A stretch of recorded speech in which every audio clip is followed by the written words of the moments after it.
வருடத்தில் 365 நாட்கள் இருந்தாலும் உங்கள் தலையெழுத்தையே மாற்றக்கூடிய அந்த 4 ரகசிய நாட்கள் எது தெரியுமா? அதுதான் விஷ்ணு புண்ணிய காலம். விடாத வறுமை, மன கஷ்டம் இவை அனைத்தும் பனி போல விலக மகாவிஷ்ணு உங்களுக்கு கொடுத்திருக்கும் பொற்காலம் இது. இதை மட்டும் சரியாக செய்யுங்கள். விஷ்ணு புண்ணிய காலம் இது வெறும் சடங்கல்ல, பிரபஞ்ச ஆற்றல் ஒன்று சேரும் நேரம். இந்த வருடத்தில் அந்த 4 முக்கிய நாட்கள் எப்போது வருகின்றன? தீபம், ஒரு துளசி இலை.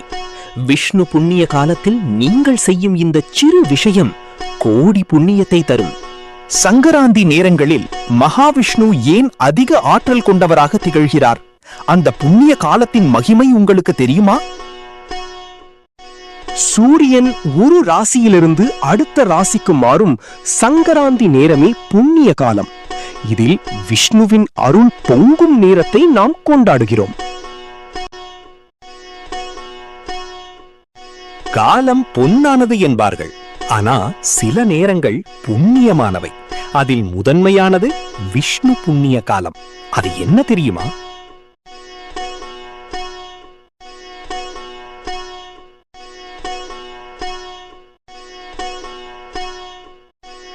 பிரபஞ்சத்தின் சக்தியும் இறைவனின் கருணையும் ஒரு புள்ளியில் இணையும் அந்த அற்புத தருணமே விஷ்ணு புண்ணிய காலம்.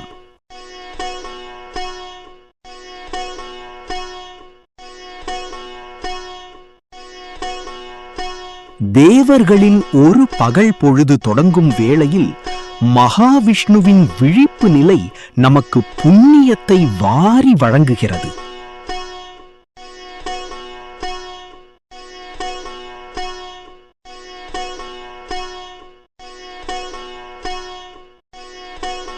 சாதாரண நாட்களில் செய்யும் தானத்தை விட இந்த புண்ணிய காலத்தில் செய்யும் ஒரு சிறு உதவி 1000 மடங்கு பலனை தரும் என்பது ஐதீகம்.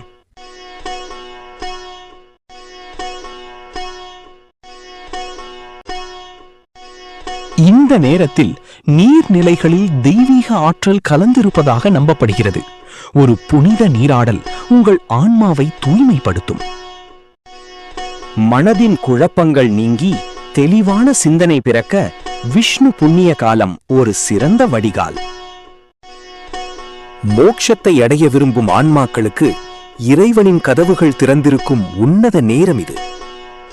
சூரிய உதயத்திற்கு முன் எழுந்து புண்ணிய நதிகளிலோ அல்லது வீட்டிலோ கோவிந்தா நாமத்தை சொல்லி நீராடுவது முதல் படி.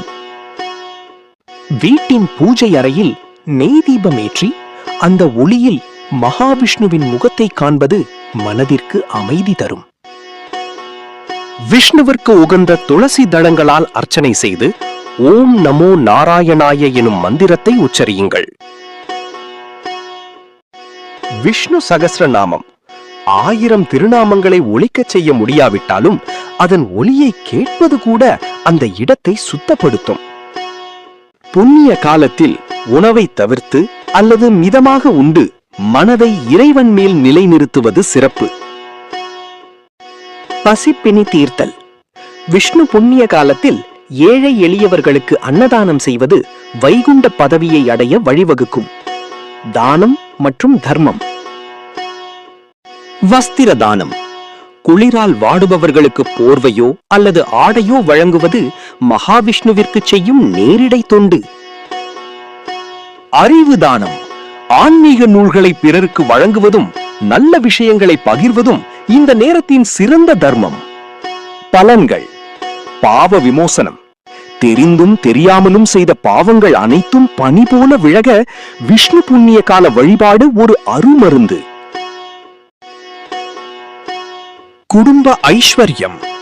மகாலட்சுமியின் நாயகன் விஷ்ணு என்பதால் இந்த வழிபாட்டின் மூலம் குடும்பத்தில் வறுமை நீங்கி செல்வம் பெருகும்.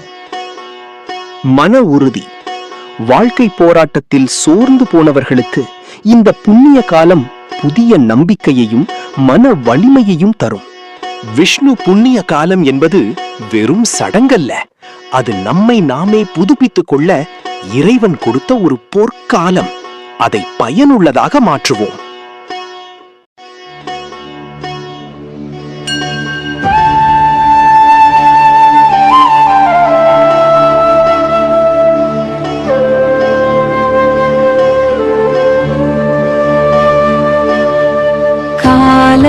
மரத்தின் நுனியில் ஒரு மௌனம், சங்கின் நாதம் ஆகாயல் துளிர்க்கிறது.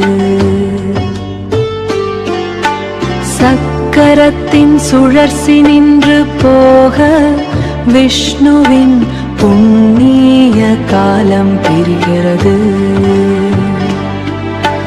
மாயை விலகும் நிமிடம் இது, உள்ளம் குளிரும் தருணம் இது.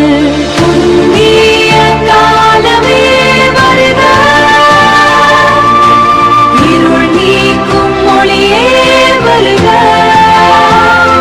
சங்கு சக்கரதாரி என் முன்னிற்க, சங்கடங்கள் யாவும் தூசாகும், தூசாகும். மலைகளின் மீது கருடன் நிழலாட, ஆகாய கங்கை பாதங்கள் பாய்கிறது.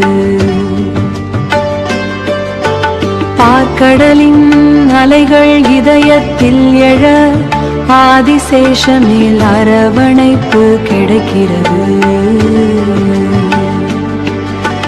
காலத்தை கடந்தவன் கையில் குழந்தை, குழந்தை.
இன்று மே 15 விஷ்ணுபதி புண்ணிய காலத்தின் ஆற்றல் இன்று முழுவதும் நிறைந்திருக்கும். இன்று ஓம் நமோ நாராயணாய எனும் மந்திரத்தை சொல்வதும், ஏழைகளுக்கு அன்னதானம் செய்வதும் கோடி புண்ணியத்தை தரும்.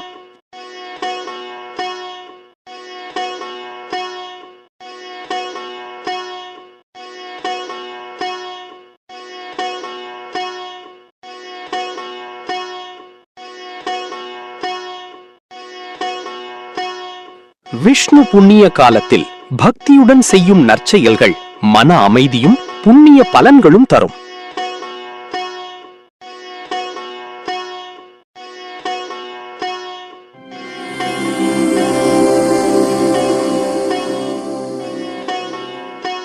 நல்லதை நினைப்போம், நல்லதை செய்வோம்.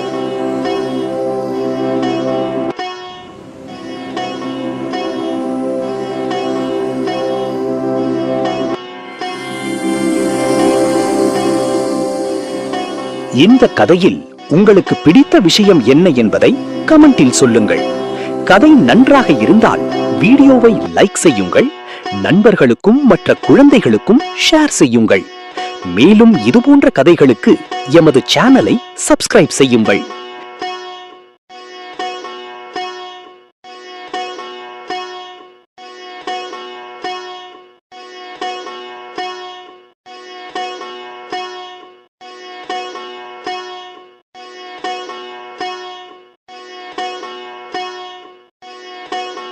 கோல்டன் டைம்ஸ் இன்ஃபினிட்டி, அளவில்லா தங்க நேரம்.